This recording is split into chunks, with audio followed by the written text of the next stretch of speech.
Breathnach here. We're going to talk a little bit about the Eiru Saga. We were supposed to do this. I keep saying we. I was supposed to do this last week, and the week before, and the month before that. But a lot has been happening this month, this year. Excuse me. It's not COVID.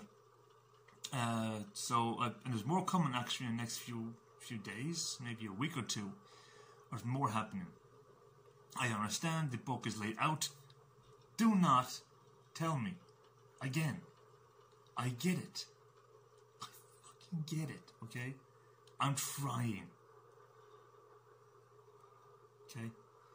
Now, to wrap up, in a quick summary, he says, looking at the clock, IGTV videos have to be at least 10 minutes, so I'm going to make this quick. 10 minutes quick. 8 minutes. I'm stalling now. Okay. The pre-story to the Eiru Saga is quite simple. That's a lie. That's a blatant forward. Why would I lie about that? That's so stupid. Stalling tactic. That's still hot. Two lovers essentially find one another. Oh. Now, Prince Mihal lives in the south of Eiru, called Eiru. Right? The landmass of Eiru. That's where he lives. To the north, there's Crownfall. Now in Crownfall, you have Lord Swift, who essentially created the whole place. He was so wealthy, he decided to build his own city, which expanded into the neighbouring territory, which was vacant. Like Eiru had just had a lot of open land, and quite frankly, no one wanted to live in a snowy mountain. So that's what Crownfall is now, up in the snowy mountains. It's kind of like, think of Alberta, Canada. You know, just snow. You know, God, it's wonderful. I love that.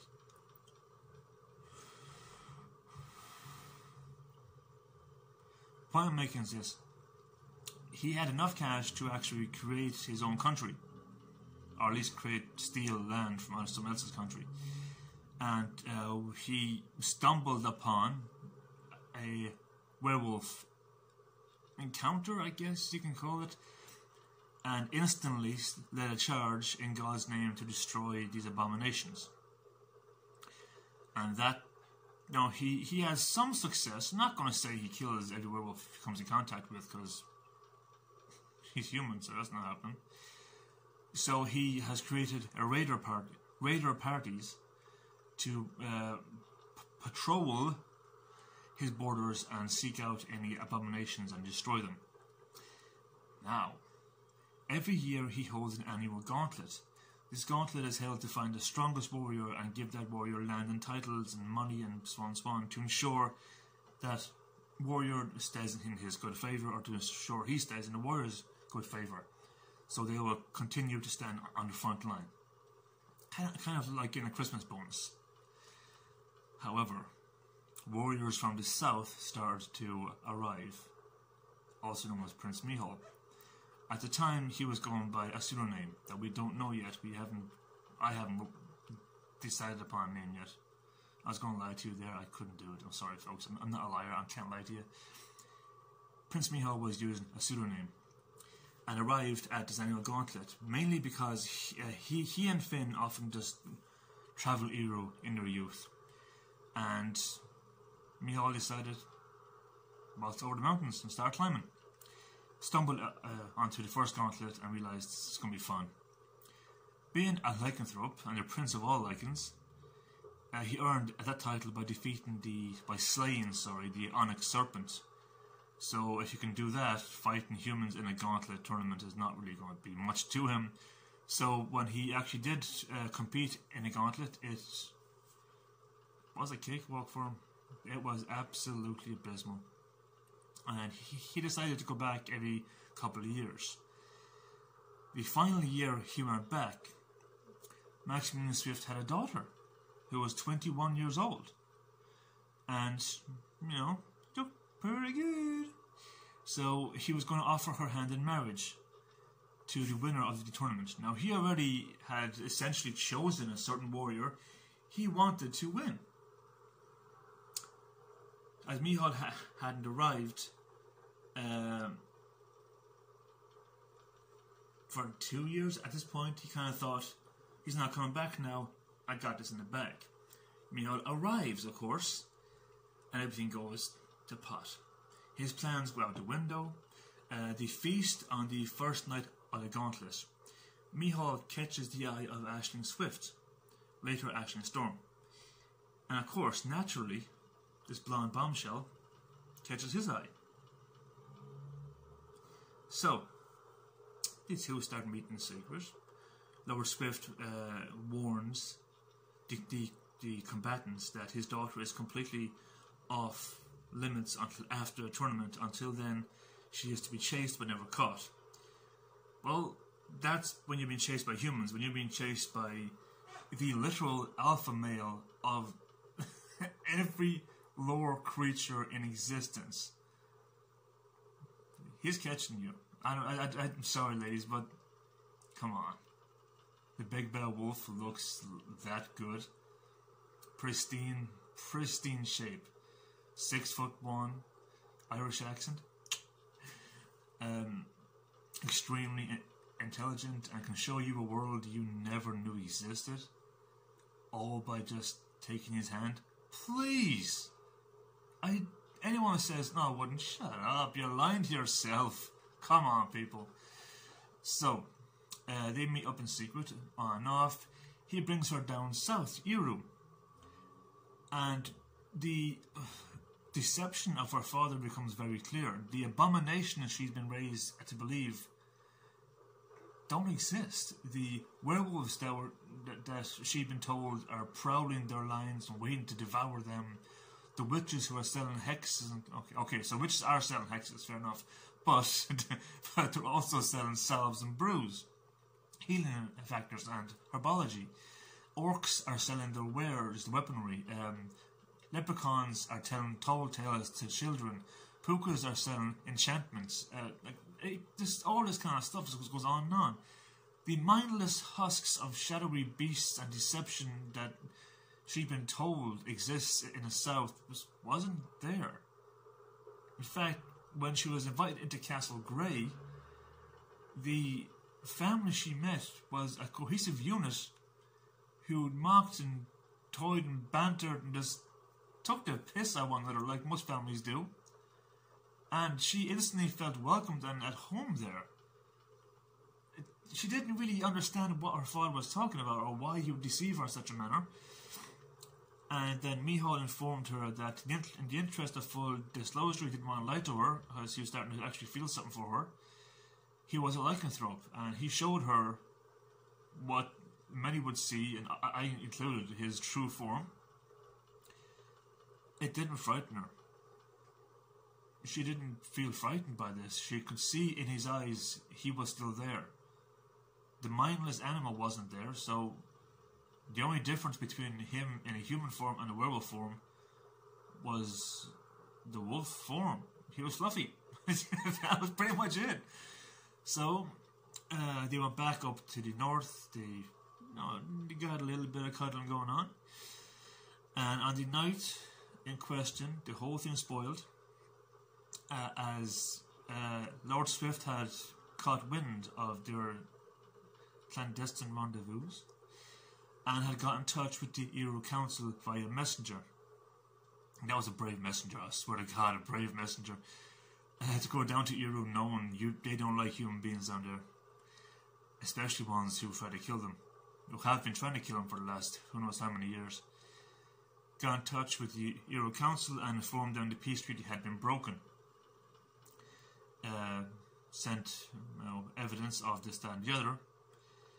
And Micheál had given Aisling Storm a Clodder ring, which he sent with his messenger as like a proof that this was happening. So on the way back down south one night, Aisling and Micheál stopped in Knocknashiga, and Micheál was telling her the story of Tirnanog. Of course, she always thought this was fascinating, which it is actually a fascinating story. I'll tell that maybe a different time. So she asked if this was possible if it was possible to go there. Naturally, Micheál knew a way. It's Eiru after all. He knew a way, and he brought her there. And she was kind of silent for a while, and she was thinking that maybe, her being mortal and her being human, this wasn't going to really last for a long time. So she wanted to become immortal, and he refused to give her lycanthropy. Just outright refused it. Refused to give her that. He saw it as a birthright, as a gift, but it wasn't something that should be passed around so willingly, as anyone who gains a lycanthropy from, say, a bite or a mark or like that, it becomes a werewolf, an actual mindless husk that has to obey lycanthrope, as they are the superior variation. So what he did was he offered her the waters of Tirnanog, which would essentially allow her to age past 100 years old before she would have to drink again. If she wasn't back before she turned 100 or over, 100 years after drinking the water, she had to return. If she didn't, she would shrivel and die where she stood. She would age instantly where she stood and become just an absolute mess of a bag of bones, really. So she took that as the next best thing. And that's when the punishment came into effect. When they got to Eiru, there was civil war, there was unrest. King Fionn had been killed, and the brothers were in deep combat with shadowy creatures. And of course, when Micheál went to intervene, Aisling was taken by Crownfall and Lord Swift, and clerics used elven magic, poorly translated elven magic, to clear her memories of him and of Eiru. When Micheál realised that she didn't recognise him and she was being sent off, his rage came forth. Oh my god. And his enforcers, the law enforcement of Eiru, created by him and sanctioned by King Fionn, who remained completely loyal to Prince Micheál, sided with him, of course. They stood behind him as he attacked the Eiru Council. Now, the Eiru Council is kind of made up of the eldest member of every single race in Eiru. And Micheál and his 12 enforcers attacked the Emerald Tower and made their way up floor after floor, killing, devouring and destroying anything and anyone that got in their way.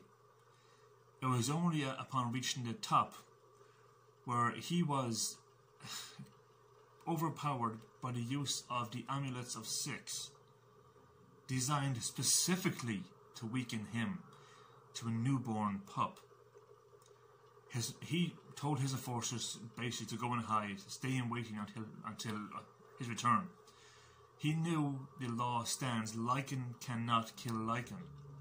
So he was banished, where he was put in a casket, chained and pinned with a sword, a silver sword, laced with silver nitrate. Stuck, drove, whatever the phrase you want to use, through his chest, and he was then sealed and thrown into the Emerald Bay. He remained there for over 80 years. It was only after Aisling's return and subsequent unknowingly freeing him from the casket that he would have stood there or stayed there until who knows when. If she hadn't have taken a chance while fighting the Project Mortal Juggernaut Parasite Symbiote, why did I write it like that? He would probably be still in that casket. So, it's kind of a lucky happenstance that happened. Or is it? Did it happen just like that? I do tend to go on tangents and forget what I'm saying. You'd have to read the first book, which, by the way, guys, is available now. Link in bio. So, in all seriousness, that's the best way I can give you that without actually spoiling the whole Saga series. Whew, that took more than 10 minutes. So 50, almost still heading towards 16 minutes. I do apologise, guys, if I've rambled on too long. I was supposed to make this video quite some time ago. Like I said, a lot's been happening, and even more is happening, and depending on what's happening tomorrow, even more could happen again after that. I will try and make these at least one a week. I'm hoping for 2 a week, as well as finishing off what I'm doing here with the books. That's the one. Nope. That's the one. I don't. Yep. So, guys, I'm glad you watched this. If you watched it right to the end, you were a goddamn trooper. You're a Borderlands super fan. I'm loving it. Me and you are going to get married someday. I don't know what the hell you are, but who knows? We can't say never, because it may actually happen. I don't know what's going to happen tomorrow morning, so I know I'll wake up. Knock on wood, I'm going to wake up tomorrow morning and get back to work. So I'm going to leave you guys to it while I actually get back to work now and stop stalling by doing these videos. So thank you for watching, guys. I am Breathnach. I will be Breathnach tomorrow like I have been yesterday. And I will always be the werewolf author. Yeah, probably. Alright, guys. Good luck.